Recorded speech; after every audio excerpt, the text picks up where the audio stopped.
Assalamualaikum warahmatullahi wabarakatuh. Alhamdulillahirrahmanirrahim. Wabillahi nasta'inu ala umuri dunya waddin. Wassalatu wassalamu ala asyrofil anbiya'i wal mursalin wa ala alihi washabihi ajmain amma ba'du. Yang terhormat Bapak Kepala SDN Negeri 1, Bapak Fatwa SPJ, yang saya hormati rekan sejawat teman-teman guru SDN Negeri 1. Alhamdulillahirrahmanirrahim. Puji syukur senantiasa kita panjatkan kehadiran Allah Subhanahu wa taala karena pada siang hari ini, siang yang panas ini, kita berkesempatan untuk berkumpul di ruang kelas ini dalam keadaan sehat walafiat. Salawat serta salam semoga tetap kami limpahkan kepada junjungan kita Nabi Muhammad SAW. Berikutnya, pada kesempatan kali ini saya Bu Ija di sekolah ini, teman-teman sudah tahu semua ya. Sudah Bu. Ya, Bu sebagai guru di SDN Negeri 1 juga sedang mengikuti pendidikan guru penggerak angkatan 9 di Kabupaten Bojonegoro. Saya sebagai salah satu calon guru penggerak angkatan 9 pada kesempatan kali ini akan melakukan pembahasan atau diseminasi mengenai budaya positif. Nah, rupanya Bapak Ibu karena sudah siang ini sepertinya kok pada ngantuk ya? Pada ngantuk, panas, udaranya panas. Nah, bagaimana kalau kita bermain-main dulu sebentar agar tidak mengantuk ya? Nah, berarti kan Bapak Ibu guru, kali ini saya punya tepuk pagi, siang, dan malam. Jadi kalau pagi saya bilang pagi, tepuknya 1 kali. Kalau siang berarti berapa kali? Gimana kalau saya balik? Siang itu 3.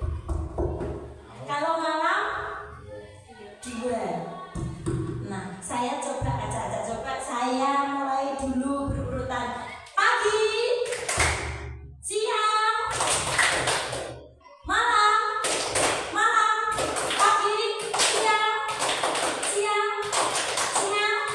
malam, pagi, siang, malam. Oke, terima kasih. Terima kasih ya Bapak Ibu guru. Ternyata masih semangat kok, enggak ngantuk kok. Masih semangat, masih fokus. Gak ada yang salah tadi. Pagi, malam, siang. Oke, tepuk tangan untuk kita semua. Mari Bapak Ibu, pada kesempatan kali ini mungkin tidak banyak yang saya sampaikan. Ini pemahaman saya ingin menularkan atau mengimbaskan pemahaman saya tentang budaya positif kepada rekan-rekan guru di SDN Negeri 1.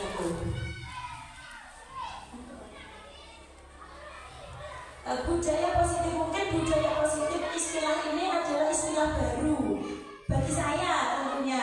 Kalau Bapak Ibu guru mungkin sudah pernah ada yang mendengar atau mungkin memahami. Kalau untuk saya ini adalah istilah baru. Untuk Bapak Kepala Sekolah mungkin sudah bukan istilah baru lagi karena beliau adalah calon guru. Beliau sudah guru penggerak angkatan 7, sudah pernah mempelajari. Jadi budaya positif, apa yang Bapak Ibu ketahui tentang budaya positif dan bagaimana cara penerapannya di kelas maupun di sekolah kita. Nah, mari akan kita ulas satu persatu apakah itu budaya positif dan bagaimana penerapannya di kelas maupun di sekolah. Konsep budaya positif itu ada 7, yaitu yang pertama disiplin positif dan nilai-nilai kebajikan universal. Kemudian yang kedua teori motivasi, hukuman, penghargaan, restitusi. Yang ketiga keyakinan kelas. Yang keempat kebutuhan dasar manusia dan dunia berkualitas. Yang kelima restitusi 5 posisi kontrol. Dan yang keenam restitusi atau segitiga restitusi. Ada 6 ya, maaf tadi salah menyebutkan. Ada 6. Mari kita lihat atau kita ulas satu persatu tentang konsep budaya positif. Yang pertama, disiplin positif dan nilai-nilai kebajikan universal. Mari kita melakukan kegiatan coba buka. Bapak Ibu ada salah satu mungkin Bapak Ibu yang mau membantu saya maju ke depan untuk kita bermain coba buka. Ayo Mbak, siapa yang mungkin Keliling atau Mbak Beta atau Mbak Aska? Ayo kita coba bermain coba lah buka seolah-olah jangan maksudnya benar-benar ya. Nah coba misalnya saya ini coba. Nah saya adalah saya punya sesuatu yang sangat berharga yang saya genggam dalam tangan saya. Mbak Beta adalah B. Mbak Beta adalah B. Dia ingin meminta atau merebut apa yang saya punya dalam genggaman saya. Mbak Beta boleh membujuk, boleh menghardik, mengintimidasi, memarahi, menggoda, menggelitik, bahkan menawari uang, iming-imingi uang atau iming-imingi dengan barang berharga lainnya agar saya bersedia membuka kepala tangan saya. Coba Mbak, apa yang akan kamu katakan misalnya, apa yang akan Anda katakan dalam rangka merayu saya untuk membuka kepala tangan saya ini? Tidak, saya kasih uang, mau nggak buka kepala tangannya? Tidak mau. Mungkin mengerti, misalnya dimarahi. Tidak, ini aku buka kepala tangannya. Cepat ada yang buka. Nah, biasanya bisa sama. Kita semua. Kalau berdiri lagi sih malah buka. Siap sama ya. Buka nggak ya? Sekarang cepat Mbak. Dan pada akhirnya ini tetap tidak terbuka. Sekarang coba gantian saya yang jadi B, Mbak Beta yang jadi A. Mbak Beta yang punya sesuatu di genggaman tangannya. Mbak Beta yang cantik. Buka dong, bukan tangannya. Tidak mau. Buka saja. Takut ya. Ya, baik, terima kasih Mbak ya. Nah, tadi kita sudah melakukan permainan cobalah buka. Amin Pak. Nah, ada beberapa pertanyaan dari tadi yang sudah kita lakukan. Apakah Anda atau B membuka kepala tangan Anda? Mengapa? Tadi ada yang terbuka, ada yang tidak. Apakah Anda atau B menutup kepala tangan Anda? Mengapa? Dalam kegiatan ini sesungguhnya siapa yang memegang kendali atau kontrol untuk membuka atau menutup kepala tangan? Siapa tadi? Diri sendiri ya. Tetap kontrol itu berada pada diri kita sendiri. Kita tidak bisa mengontrol orang lain. Begitupun diri kita tidak bisa dikontrol oleh orang lain. Hanya diri kita sendiri yang bisa mengontrol diri kita untuk berperilaku seperti apa.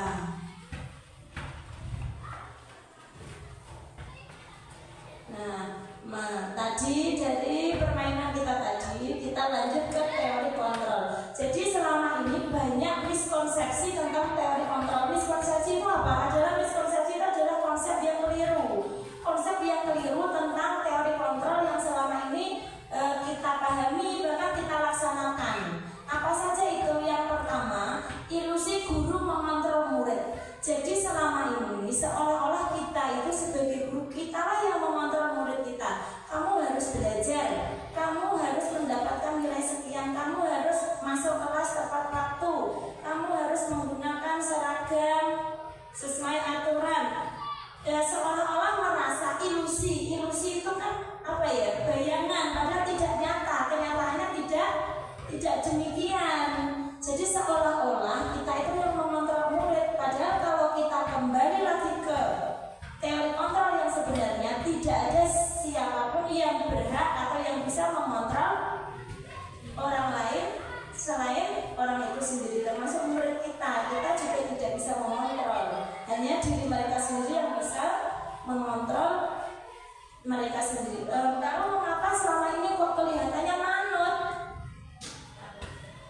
Mungkin ada takut. Kenapa kok murid manut? Manut berarti kan bisa kita kontrol. Seolah-olah dalam pikiran kita kan bisa kita kontrol murid itu manut. Bukan itu. Ternyata pada saat itu murid sedang mengizinkan dirinya untuk dikontrol, dan itu tidak bisa terus terjadi. Ada kalanya mereka tidak ingin dikontrol. Makanya itu hanya sebuah ilusi atau bayangan. Yang kedua, ilusi bahwa semua penguatan positif, efektif dan bermanfaat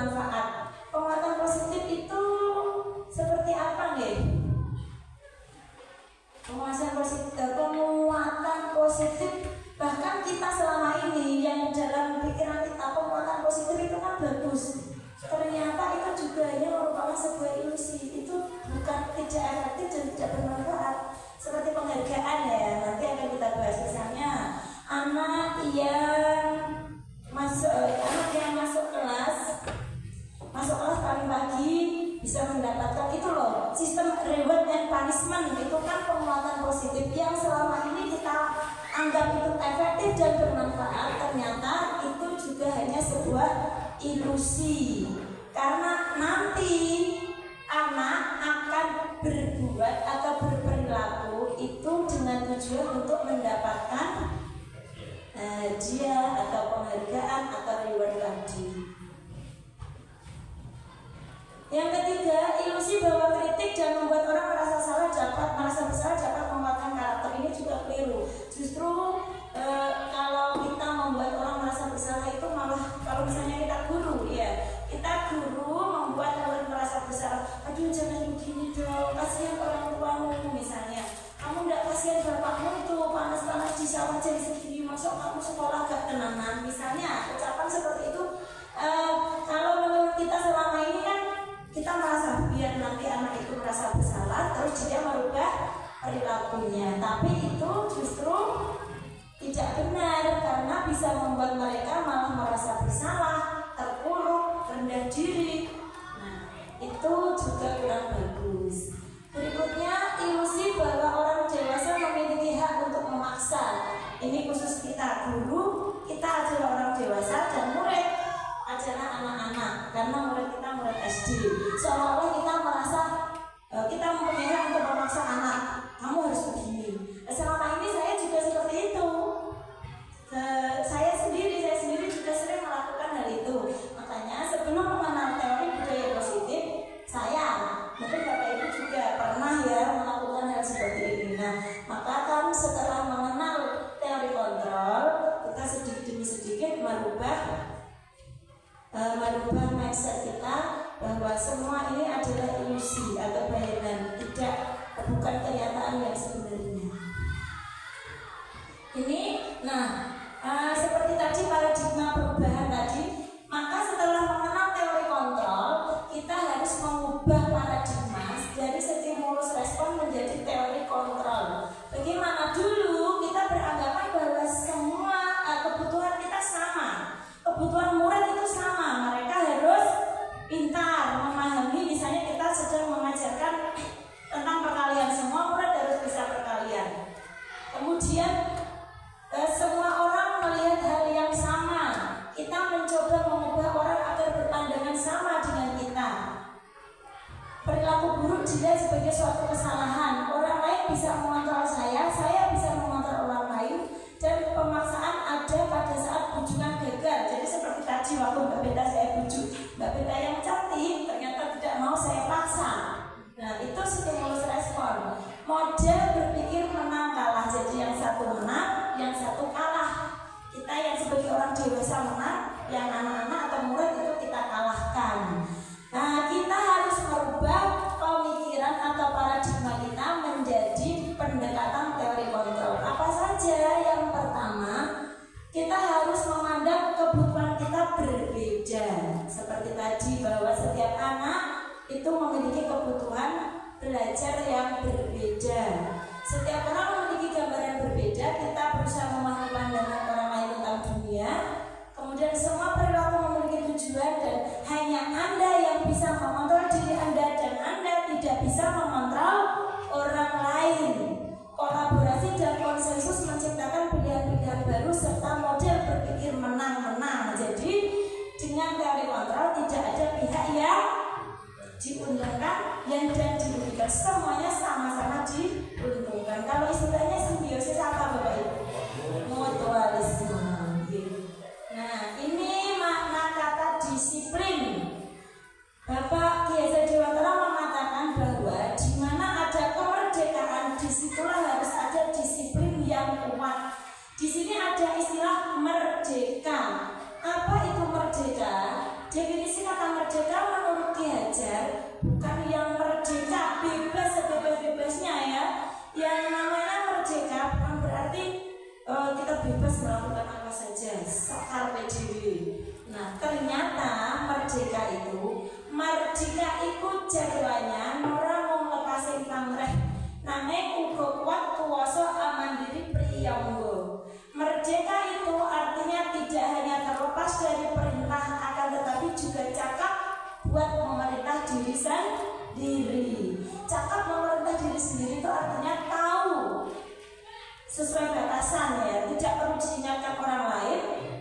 Diri sendiri itu tahu batasannya, ini perbuatan yang salah, ini perbuatan yang benar. Itu merdeka. Jadi bukan merdeka itu merdeka sebebas-bebasnya, bukan. Pemikiran Gezer Dewantara ini juga sejalan dengan pandangan Jenny Gosen dalam bukunya Restructuring School Disiplin 2001. Dia menyatakan bahwa disiplin berasal dari kata disiplina yang artinya belajar. Kata disiplin juga berasal dari kata-kata yang sama dengan disciple atau murid atau pengikut. Untuk menjadi seorang murid atau pengikut, seseorang harus paham betul alasan mengapa mereka mengikuti suatu aliran atau ajaran tertentu. Sehingga motivasi yang terbangun adalah motivasi intrinsik, bukan ekstrinsik. Motivasi intrinsik itu motivasi yang seperti apa, nggih? Motivasi yang berasal dari dalam diri sendiri, tidak memandang misalnya, oh nanti kalau aku seperti ini aku akan dapat ini dari si A, dari si B. Kalau seperti itu namanya apa? Motivasi ekstrinsik. Berarti kalau intrinsik, saya melakukan ini karena saya merasa butuh ini yang baik untuk saya, ini yang benar untuk saya, seperti itu dari dirinya sendiri. Ini beberapa nilai-nilai kebajikan universal. Nah, karena disiplin tadi sebagai bentuk kontrol diri, yaitu belajar untuk kontrol diri agar dapat mencapai suatu tujuan mulia. Tujuan mulia di sini mengacu pada nilai-nilai atau prinsip-prinsip mulia yang dianut seseorang. Prinsip-prinsip mulia tadi dinamakan nilai-nilai kebajikan atau virtus yang universal. Contoh-contohnya bisa dibaca ya, tidak perlu nanti kalau saya baca satu persatu nanti lama. Ada profil pelajar Pancasila yang sudah kita kenalkan ini ya. Profil pelajar Pancasila. Saya kok lupa nyanyinya. Pak Mundakir bisa tak punya profil pelajar Pancasila. Pak Mundakir sakit. Saya kok lupa ya. Beriman dan bertakwa pada Tuhan yang esa dan berakhlak mulia, berkebinekaan global, gotong royong mandiri, kreatif dan bernalar kritis. Kita belajar Pancasila, beriman dan bertakwa. Ayo ngomong Bapak Ibu. 1, 2, 3. Kita belajar Pancasila, beriman dan bertakwa pada Tuhan yang esa dan berakhlak mulia, berkebinekaan global, gotong royong mandiri, kreatif dan bernalar kritis. Nah, itu satu contoh nilai-nilai kebajikan universal yang saya ambil atau yang sudah semua kita pahami, yaitu profil pelajar Pancasila. Karena tujuan utama kita saat ini adalah mewujudkan pelajar yang memiliki dimensi profil pelajar Pancasila yang 6 tadi. Kemudian untuk yang lainnya mungkin bisa dibaca Ibu Bapak ya, Ibu Primaris Program segala murid yang diharapkan itu. Kemudian selanjutnya ada 9 pilar karakter Indonesian Heritage Foundation atau IHF. Ini contoh-contoh saja ya. Ini hanya contoh-contoh saja, bisa Bapak Ibu simak. Oke, sudah. Ini contoh nilai-nilai kebajikan universal. Nah, sekarang yang kedua, konsep yang kedua yaitu teori motivasi, hukuman dan penghargaan serta restitusi. Motivasi perilaku manusia. Setiap manusia dalam berperilaku itu menurut Jenny Gosen ada 3 motivasi yang menyertainya. Yang pertama yaitu motivasi untuk menghindari ketidaknyamanan atau hukuman. Bisa diberi contoh Bapak Ibu mungkin? Apa ya? Iya, berangkat tepat waktu karena takut terlambat agar menghindari hukuman. Misalnya kalau di sekolah kita ada peraturan bagi yang terlambat masuk kelas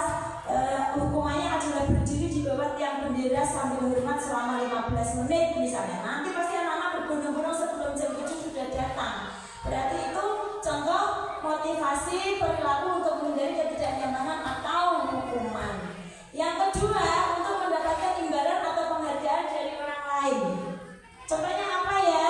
Gimana Mbak Peta bisa memberi contoh?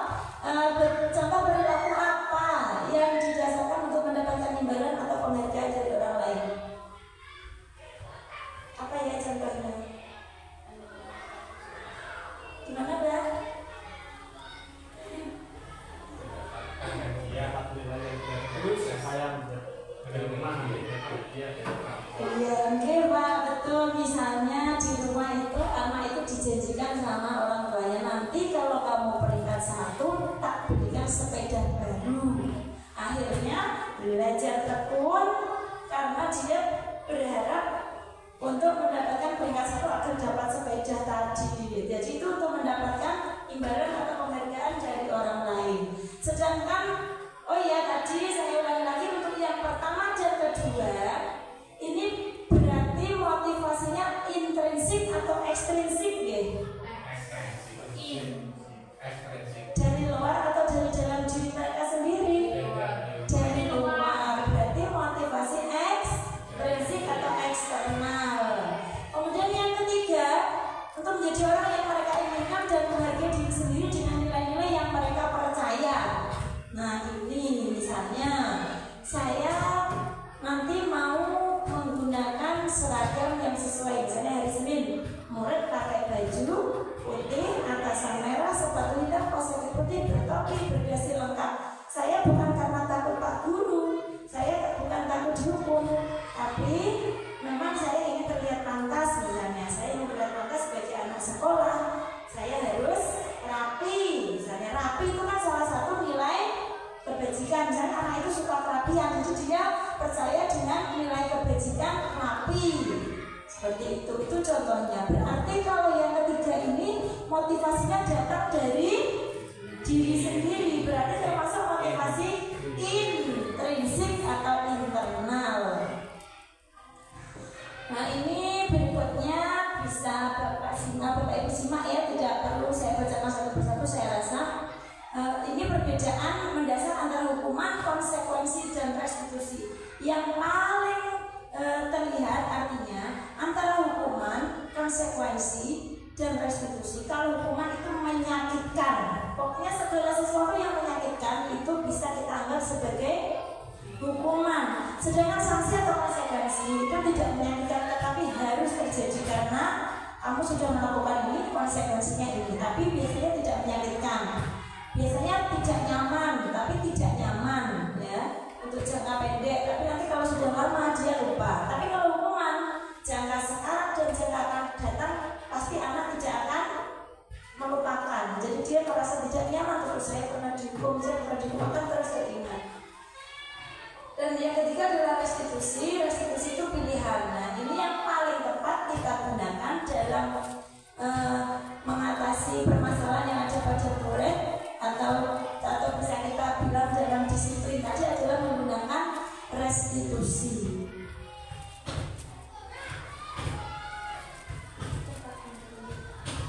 Nah ini tadi kita berikan beberapa contoh peristiwa. Ini termasuk hukuman kah atau konsekuensi kah? Yang pertama, mencatat 100 kali di dalam buku kalimat saya tidak akan terlambat lagi karena dia terlambat ke sekolah. Ini hukuman atau konsekuensi? Kita lihat dasar, kita lihat yang dasar ya, coba Bapak Ibu lihat. Hukuman itu menyakitkan, sedangkan konsekuensi itu tidak. Berarti ini kira-kira kalau anak disuruh nyatat 100 kali itu tersiksa atau tidak ya? Tersiksa, berarti itu menyakitkan. Berarti yang pertama termasuk hukuman. Kemudian yang kedua, membersihkan coretan yang dibuatnya di meja tulis karena dia sudah konsekuensi. Karena dia sudah mencoret meja, maka konsekuensinya dia harus membersihkan tanpa dihukum. Kalau misalnya dihukum, kamu karena sudah coret meja tulis, berdiri di depan sambil angkat satu kaki misalnya, karena ini hanya membersihkan, jadi itu konsekuensi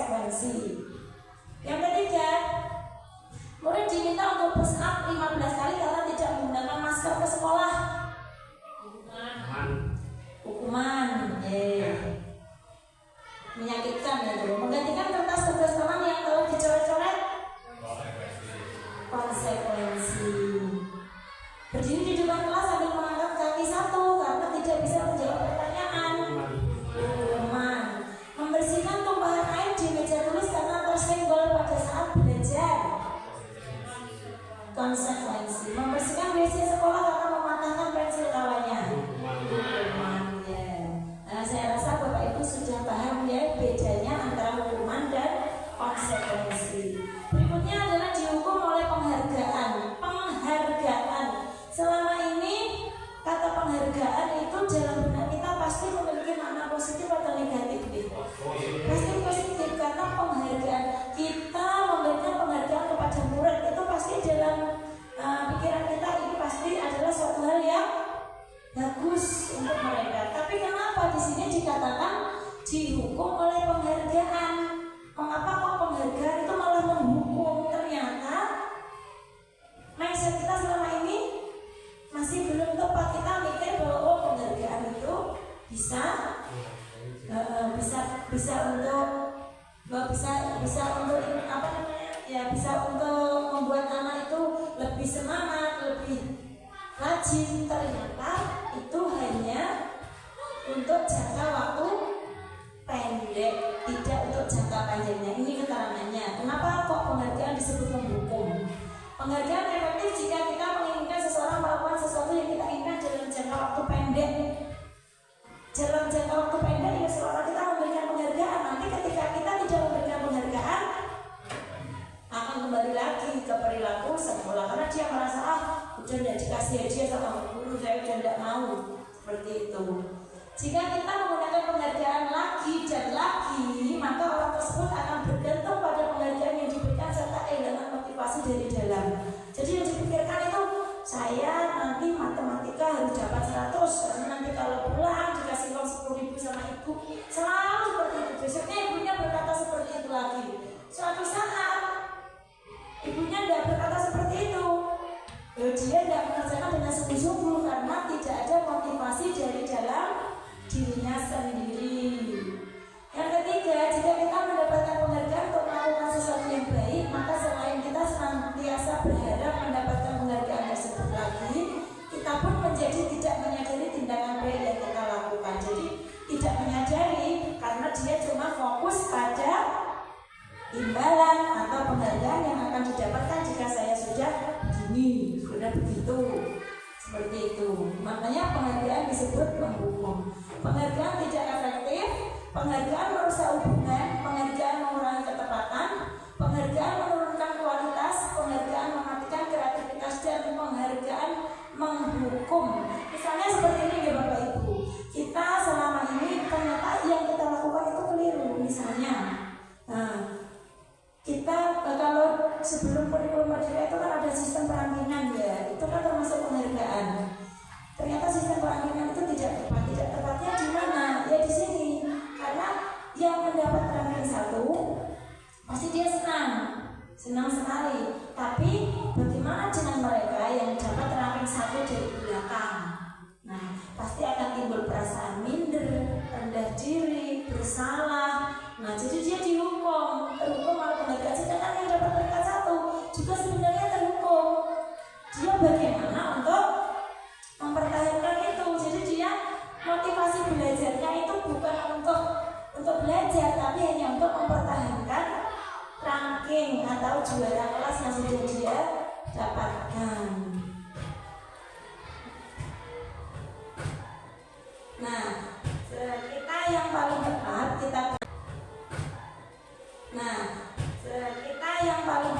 kita gunakan sebenarnya adalah restitusi. Restitusi apa itu restitusi? Mungkin Bapak Ibu sudah pernah mendengar kata restitusi? Kalau saya pernah mendengar restitusi pajak, ada itu restitusi pajak itu pernah dengar, tapi apa pengertiannya saya juga kurang paham. Sepertinya kalau restitusi pajak itu hampir sama dengan ini, dikembalikan lagi pajaknya itu seperti semula atau bagaimana. Itu kalau restitusi pajak saya rasa hampir sama. Restitusi itu adalah proses menciptakan kondisi bagi murid untuk memperbaiki kesalahan mereka sehingga mereka bisa kembali pada kelompok mereka dengan karakter yang lebih kuat. Restitusi juga proses kolaboratif yang mengajarkan murid untuk mencari solusi untuk masalah dan membantu murid berpikir tentang orang seperti apa yang mereka inginkan dan bagaimana mereka harus memperlakukan orang lain. Karakteristik restitusi yang membedakan dengan disiplin positif lainnya adalah 1. Restitusi bukan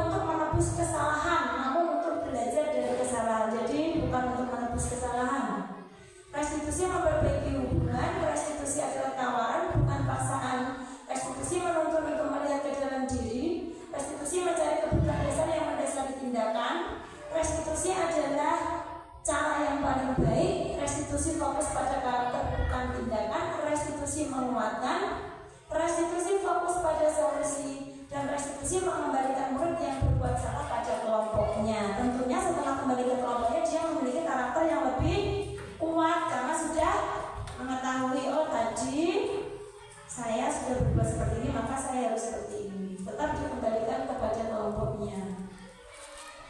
Kemudian yang ketiga adalah keyakinan kelas. Mengapa kok kita buatnya itu keyakinan kelas? Selama ini kan kita buat peraturan kelas oke-oke saja.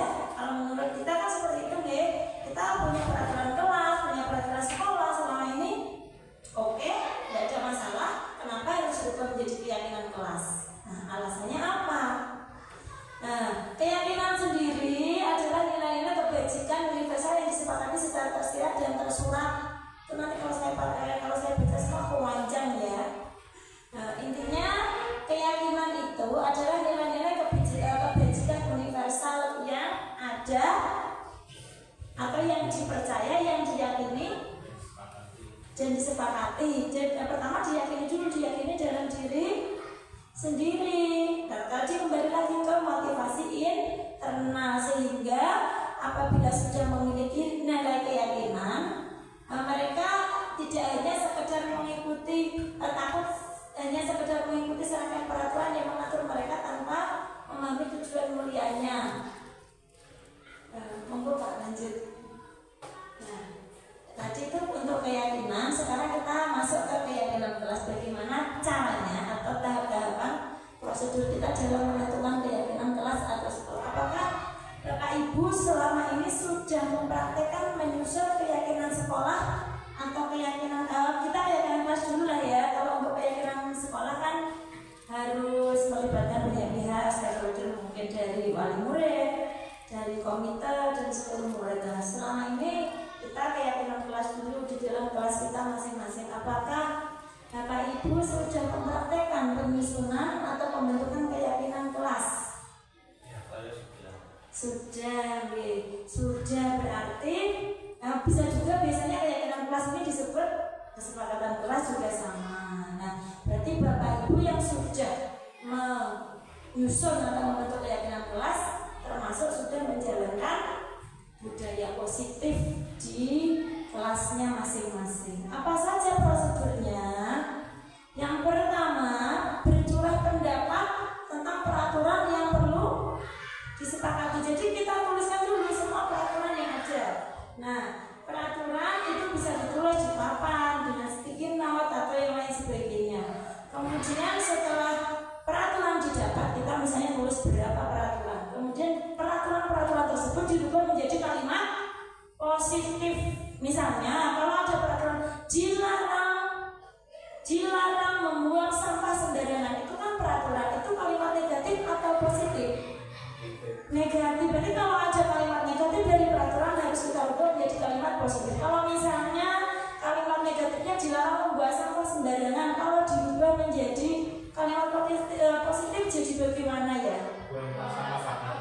Buanglah sampah atau membuang sampah pada tempatnya. Nanti kalau jadi buanglah kesannya mengontrol, memerintah. Jadi kalau membuang sampah pada tempatnya itu nilai keyakinan atau nilai keyakinan universal. Nah, kalau sudah kemudian dicatat, kemudian kalau kita di kelas berarti ya kita bersama murid-murid sudah menemukan keyakinan-keyakinan yang kita maksud. Kita pilih dari banyak keyakinan tadi, kita pilih yang paling cocok atau yang paling sesuai dengan kondisi dan kebutuhan kita di kelas tersebut. Kemudian kita sepakati, kita tanda tangani, kemudian kita tempel atau kita letakkan di dinding kelas yang mudah untuk dilihat semua warga kelas. Itu prosedur pembentukan keyakinan kelas. Contohnya ini satu, misalnya tidak perlu banyak-banyak ya. Keyakinan kelas itu tidak usah banyak-banyak, yang penting nilainya sudah mencakup atau mewakili nilai-nilai kebajikan universal. Satu, setiap anggota kelas perlu belajar ini, bisa Bapak Ibu simak sendiri. Ada 3 contoh keyakinan kelas yang saya tulis di sini. Nah, ini yang keempat, yaitu kebutuhan dasar manusia dan dunia berkualitas. Menurut Dr. William Glasser dalam Choice Theory, manusia itu memiliki 5 kebutuhan dasar. Semua manusia, baik anak-anak maupun orang dewasa. Apa saja kebutuhan kita, kebutuhan dasar kita? Yang pertama adalah bertahan hidup. Bapak Ibu, untuk kita bertahan hidup itu kita memerlukan apa ya? Sandang, pangan, papan. Jadi kebutuhan kita akan makanan, minuman, pakaian, tempat tinggal, itu adalah kebutuhan dasar bertahan hidup. Jadi kalau misalnya ada seorang anak murid kita ya, di dalam pada saat jam pelajaran dia itu sedang makan.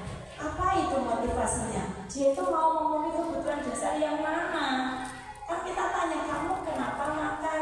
Saya lapar, Bu. Berarti kalau lapar itu termasuk kebutuhan dasar yang mana? Iya, untuk bertahan hidup. Tetap nanti saya buat satu contoh tadi, anak yang makan di kelas selama pelajaran. Kemudian yang kedua adalah kebutuhan akan kasih sayang dan rasa diterima.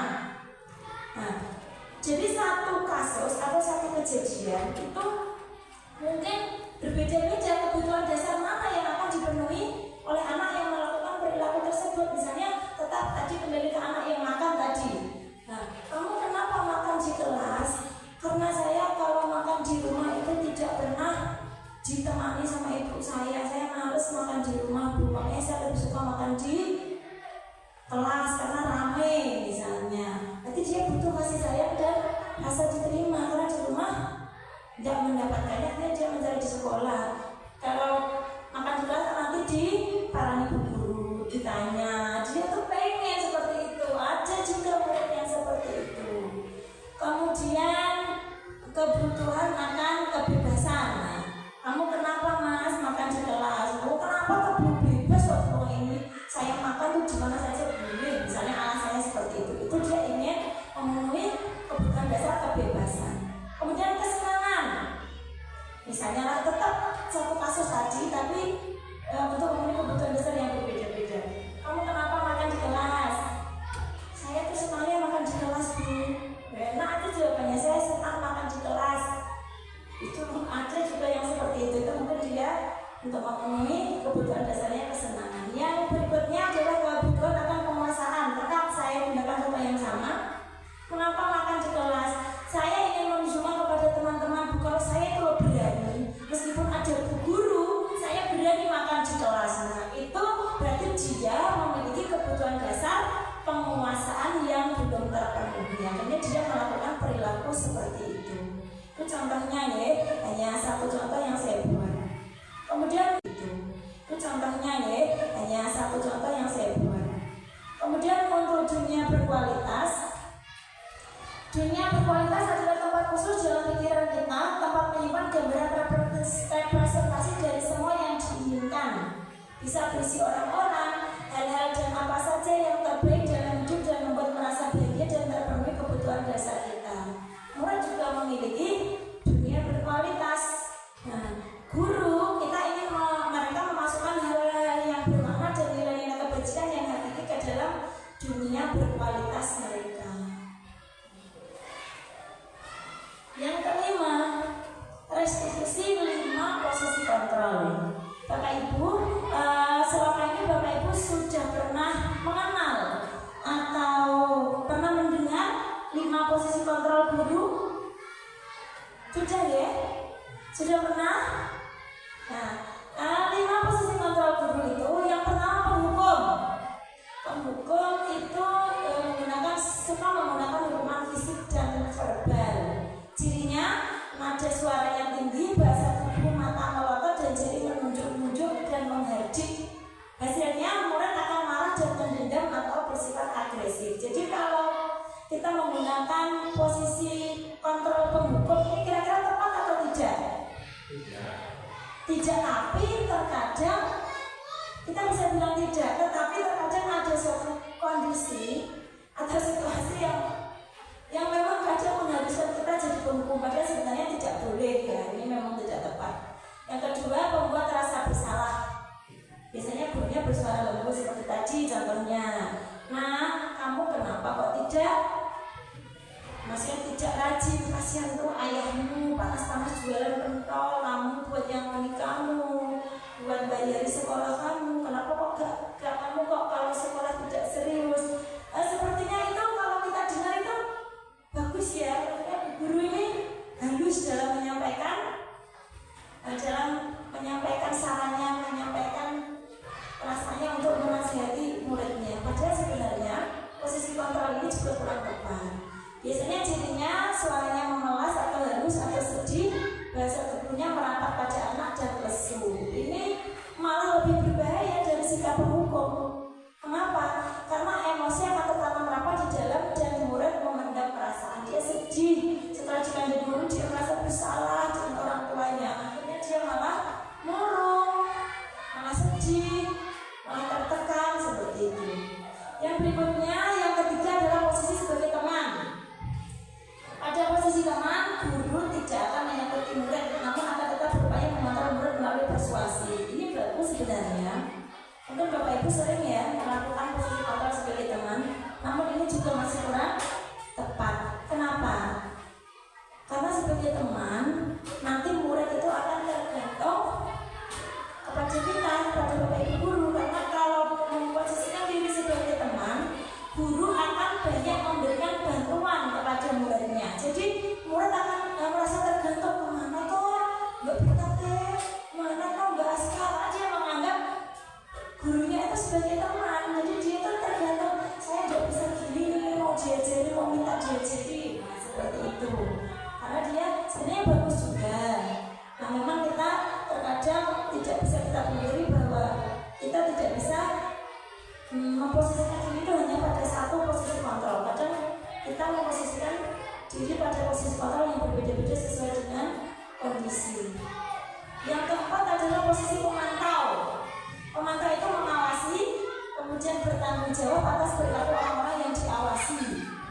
Cirinya ada suara datar, bahasa tubuh yang formal. Ini mengatur, tapi ini biasanya yang diberikan itu bukan hukuman, tetapi konsekuensi. Seperti tadi misalnya, saya tidak mengerjakan PR. Kalau guru sebagai pemantau tidak akan memberikan hukuman, kamu berdiri di depan sambil angkat satu kaki.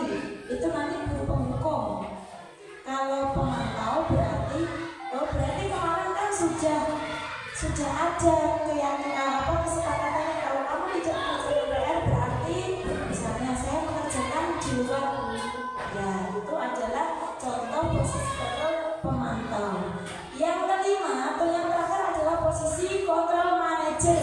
Nah, ini sebenarnya posisi kontrol inilah yang paling tepat kita praktekkan dalam keseharian kita sebagai guru. Sebagai manajer itu bagaimana? Guru berbuat sesuatu bersama dengan murid, mempersilahkan murid mempertanggungjawabkan perilakunya, mendukung murid agar menemukan solusi atas permasalahannya sendiri. Tentunya dia telah memiliki keterampilan posisi teman maupun pemantau. Jadi sebenarnya gabungan. Kalau manajer ini gabungan dari posisi kontrol teman, posisi kontrol pemantau. Nah, cirinya apa?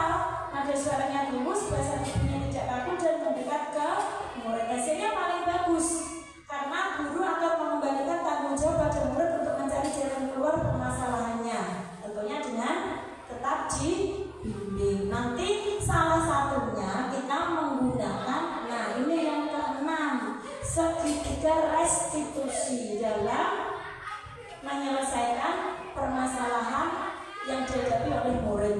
Segitiga restitusi sendiri ada 3 tahapan. Yang pertama, menstabilkan identitas.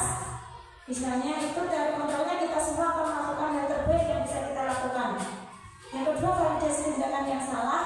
Semua perilaku memiliki alasan, menanyakan keyakinan, kita semua memiliki motivasi internal.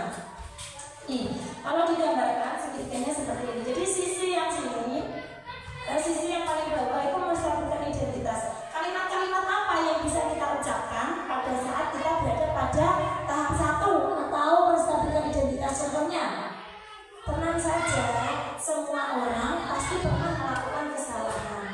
Tidak hanya kamu yang pernah melakukan hal seperti ini, guru pun juga pernah melakukan hal yang sama. Kamu bukan satu-satunya yang pernah melakukan ini. Adalah contoh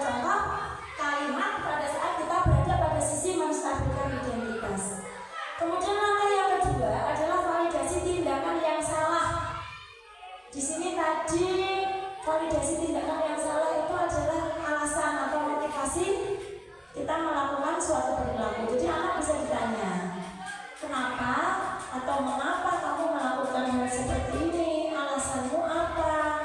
Apakah ada cara yang lebih efektif untuk mendapatkan apa yang kamu butuhkan selain dengan cara tadi? Itu validasi tindakan yang salah. Sisi yang terakhir adalah menanyakan keyakinan. Keyakinan kelas apa yang telah kita sepakati? Kamu ingin menjadi orang seperti apa? Itu adalah sisi terakhir dari sisi ketiga restitusi. Ini tadi sudah saya udah karena tadi sudah saya jelaskan. Nah, Bapak Ibu, ini adalah mungkin sesi yang terakhir ya. Saya karena sudah mendapatkan materi budaya positif, saya berusaha menerapkan beberapa masih yang tadi. Menerapkan beberapa contoh penerapan budaya positif di kelas saya. Memang benar-benar sampai di sekolah ya, baru di kelas. Yang pertama yaitu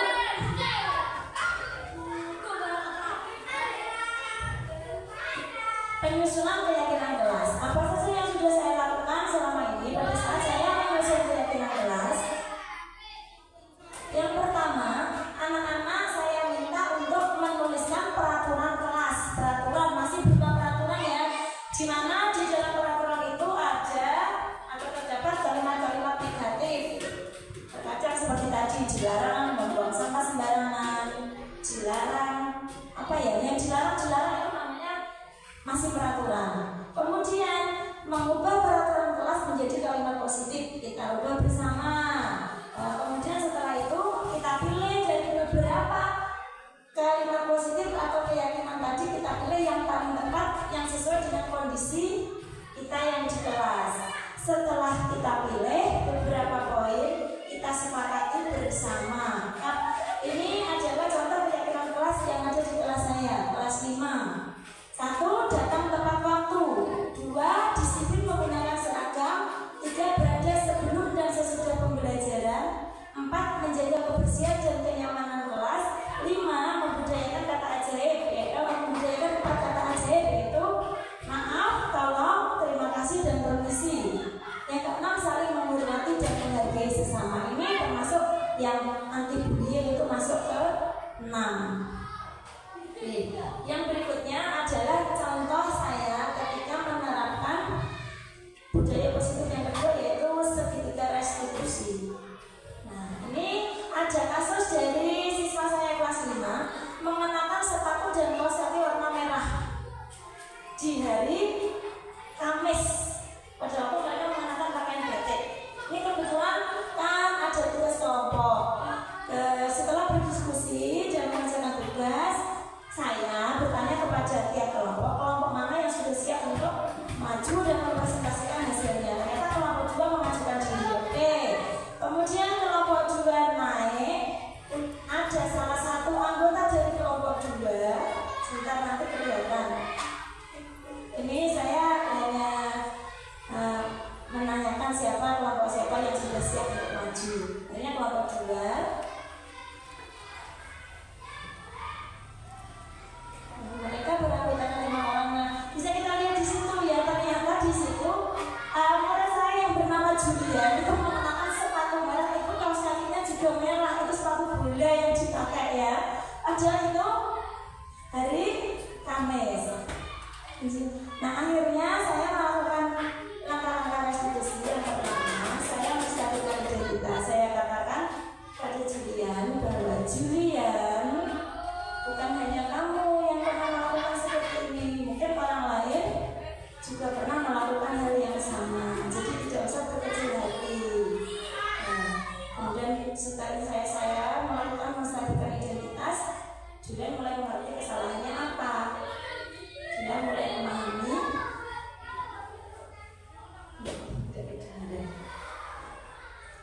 Nah, kemudian yang kedua, setelah Julian tahu kesalahannya apa, saya tanya Julian, mengapa kamu melakukan itu? Mengapa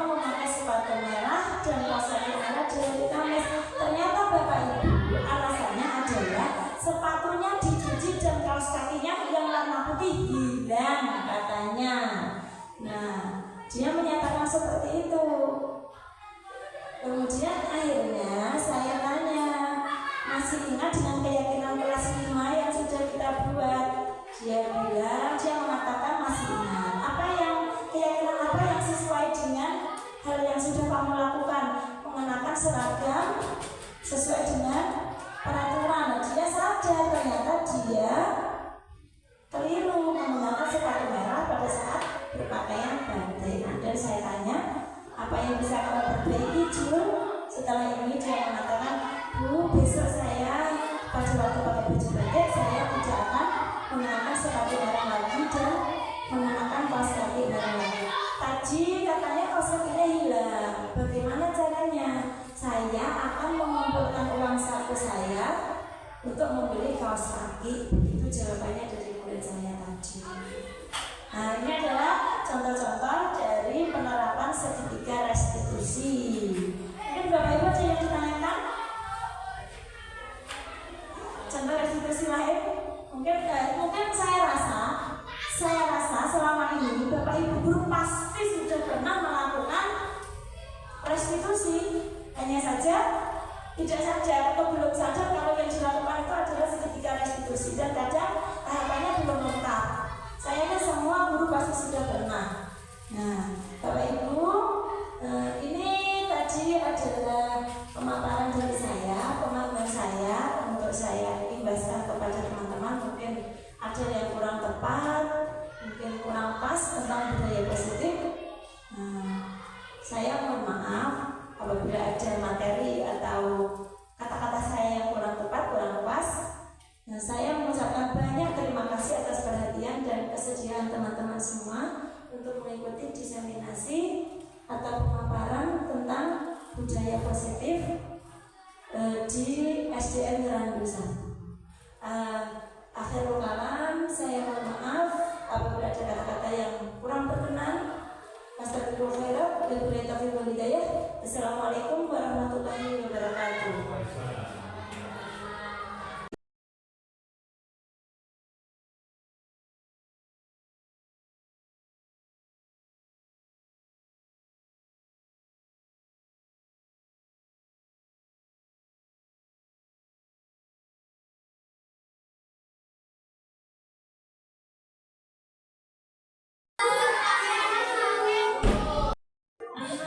Ahmad tahu nggak kenapa Ahmad dipanggil ke sini sama guru?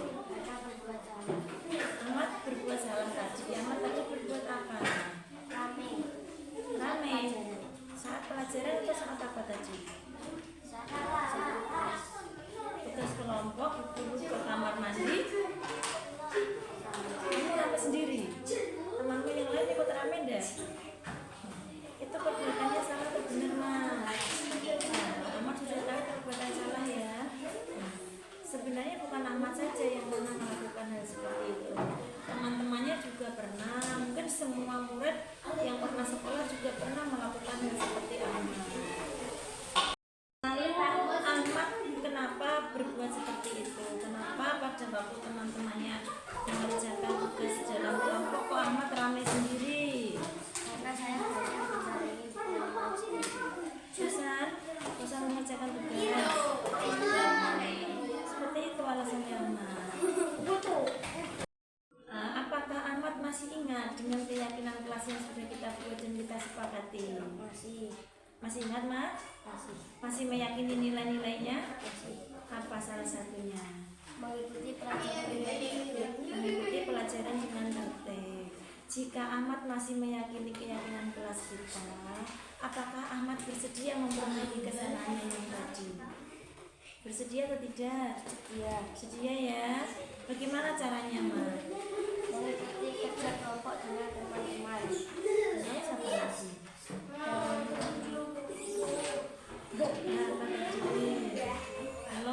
Kalau mau memperbaiki kesalahan berarti terus ikut kerja kelompok. Dan apa lagi?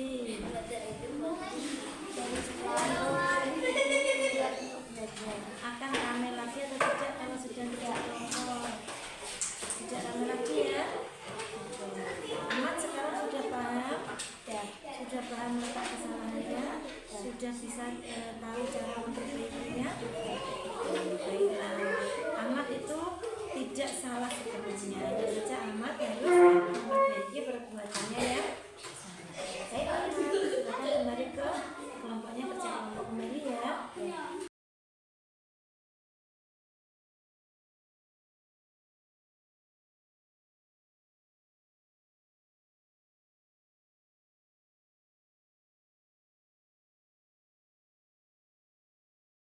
Baiklah ya anak-anak, sudah semua tadi mengerjakan tugas kelompoknya. Kelompok siapa yang pertama kali mau maju ke depan untuk mempresentasikan hasil kerja kelompoknya? Saya Bu. Oh, baiklah, kelompok 2 silakan maju ke depan.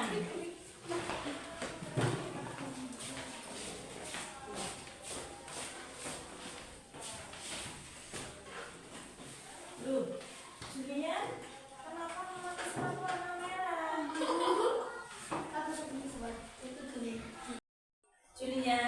Julian tahu tidak mengapa Julian dipanggil ke sini sama Dida diajak ngobrol ke sini?